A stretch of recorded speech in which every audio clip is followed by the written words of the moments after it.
Hello everyone, আসসালামু আলাইকুম। কেমন আছেন সবাই? আশা করি সবাই খুব ভালো আছেন। আলহামদুলিল্লাহ, আপনাদের দোয়া এবং আল্লাহর রহমতে আমরাও খুব ভালো আছি।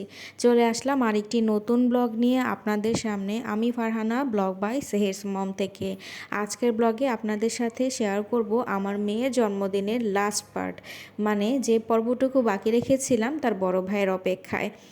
তো ওরা যখন ফ্রেন্ডরা মিলে কেকটা কেটেছিল তখন তোর ভাইরা উপস্থিত ছিল না, তাই আমি একটা লেয়ার কেক আলাদা করে রেখেছিলাম। সেটাই আমি কিছুক্ষণ পর ওর ভাই আসবে তখন কেটে ওর লাস্ট অংশটা শেষ করব।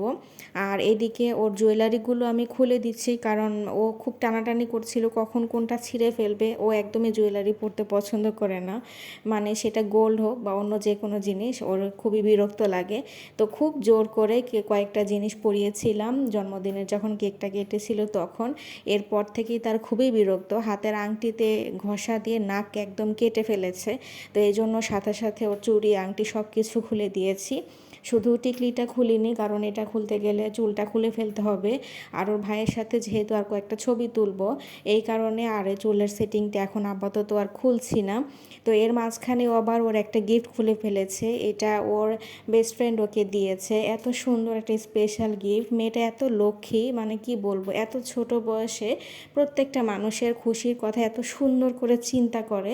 তো ও আবার আলাদা করে ওর জন্য টাকা জমিয়ে সবার গিফটের সাথেও আবার নিজে আলাদা করে আমার মেয়ের জন্য গিফটগুলো এনেছিল। এখানে ছিল একটা স্লাইম, সাথে খুব সুন্দর একটা মাগ ছিল, আর সেই মাগটাকে ডেকোরেট করার জন্য খুব সুন্দর সুন্দর কিছু লাভ স্টিকার ছিল।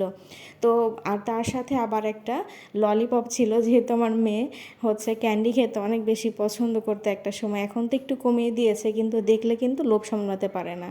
সব কিছু মিলিয়ে এই গিফট বক্সের প্রত্যেকটা জিনিস আমার মেয়ের অনেক বেশি পছন্দের, বিশেষ করে এই স্লাইমটা। ও আমার কাছে প্রায় স্লাইম চায়, কিন্তু আমি দেই না, এই জন্য যে বাচ্চা মানুষ কোন সময় আবার চুলে টুলে লাগিয়ে ফেলবে, তখন আবার আরেকটা বিপদে পড়তে হবে, এই ভয়ে আমি ওকে দেই না। তো অনেক দিন ধরেই বায়না করছিল, আর তারপর ওর ফ্রেন্ড দিয়েছে, সেটা দেখে সে তো অনেক অনেক খুশি। তো আমার মেয়ের জন্মদিনটা প্রায় শেষের পথে, আমি সব কিছু চেয়েছিলাম রাতের মধ্যেই খুলে ফেলবো, কিন্তু তো ভাবলাম যে ওর ভাইরা আসুক, সব কিছু করে গিয়ে তারপর আমিও একটু টায়ার্ড হয়ে গিয়েছিলাম, যে পরের দিন না হয় আস্তে আস্তে গুছিয়ে নেব, কারণ স্কুলে পরের দিন যেতে পারবো কি না সেটাও বুঝতে পারছি না, এত টায়ার্ড ছিলাম। তো এরপর ওর ভাই চলে আসলো, তারপর আমার বোন আবার ওদেরকে নিয়ে সেই রুমে চলে গেল। কেকটা আমি বের করে দিয়েছিলাম, তো ক্যান্ডেলও এক্সট্রা ছিল, সেইটা জ্বালিয়ে নিয়ে তারপর তারা আবার আলাদা করে বার্থডে করবে। আমার মেয়ে তো বলছিল আমার এটা আবার সেকেন্ড বার্থডে হয়ে যাচ্ছে একই সাথে।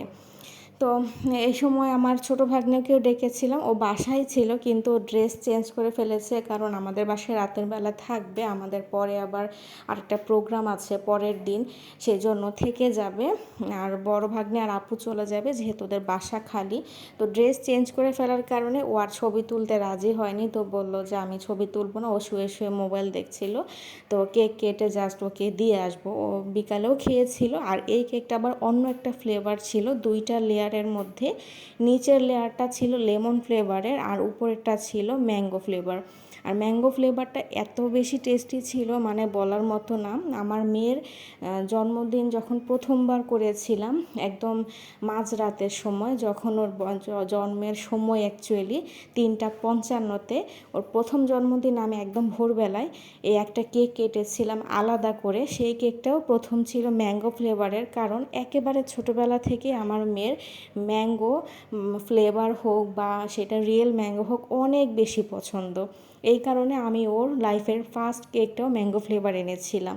তো অনেক দিন পর এই ফ্লেভারের কেক পেয়ে আমার মেয়ে অনেক খুশি হয়ে গেছে, আর এটা আমার জন্য সারপ্রাইজ ছিল, কারণ আমি পুরো কেকটাই লেমন ফ্লেভার অর্ডার করেছিলাম, কিন্তু আমার ওই ছোটো বোন একটু বুদ্ধি করে, যেহেতু দুইটা লেয়ার, তাই দুইটা লেয়ারে দুই রকম ফ্লেভার অ্যাড করেছে।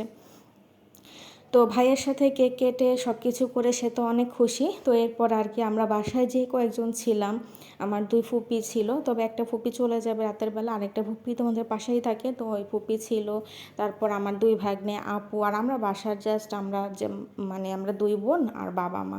এই তো এই কয়েকজনই ছিলাম। তাই কেকটা কেটে আমরা নিজেরা নিজেরা আরেকবার অল্প অল্প করে খেলাম। তারপরও কিছুটা কেক রয়ে গিয়েছিল। আর আমি সবসময় একটু বেশি করেই নেই, এই জন্য যে আমার মেয়ে অন্তত পক্ষে পরের দিন একটু হলেও খেতে চাইবে। কেকটা যদি প্রথম দিনই শেষ হয়ে যায় তাহলে ওর মনটা খারাপ হয়ে যায়।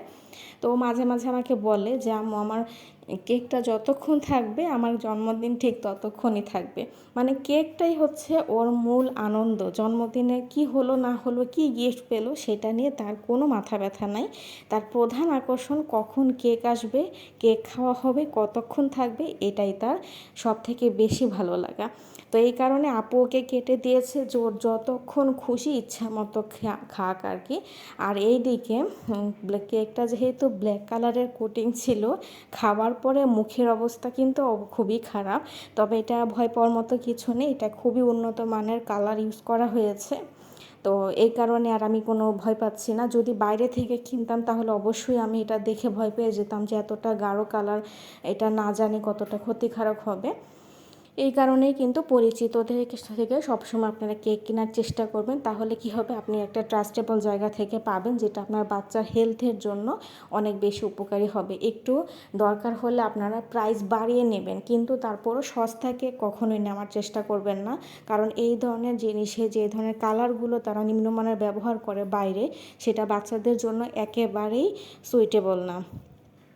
তো এরপর আমি রুমটা খুলে ফেলবো দেখে আমার মেয়ে আবার বলছিল যে না আম্মু, এটা আজকে থাকুক, আমি একটু দেখি, কারণ এটা খুলে ফেলেই তো আমার বার্থডে শেষ হয়ে যাবে। তো চিন্তা করলাম যে থাক, ছোট মানুষ এটুকু দেখে আনন্দ পাচ্ছে, আর আমরাও না হয় আজকে রাতটা একটু রেস্ট নেই, পরে আস্তে আস্তে খুলে নেব।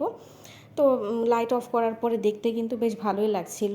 ও আর ওর খালামণি অনেকক্ষণ এই রুমে বসেছিল। আর এদিকে আমি তো টায়ার্ড হয়ে অবস্থা খারাপ। কিছুক্ষণ আপুর সাথে গল্প করলাম, তারপর আপু আবার চলে যাওয়ার জন্য তারা রাত হয়ে যাচ্ছে। তারা আবার সবাই মিলে খাওয়া দাওয়া করলো, আমরাও একসাথে খেলাম। এই অল্প অল্প করেই সবাই খেয়েছি ওই দুপুরে খাওয়ার পরে। আর রাতে ভালো করে খাওয়ার মতো খিদা ছিল না, যেহেতু হেভি খাওয়া পড়েছে। তো যাই হোক, জন্মদিনের পর্বটা কিন্তু আমরা আজকে সমাপ্ত করে দিয়েছি। সবার কেমন লেগেছে আমাদেরকে কমেন্ট করে জানাবেন। আজকের পর্বটি এখানে সমাপ্তি টানছি। আল্লাহ হাফেজ, আসসালামু আলাইকুম।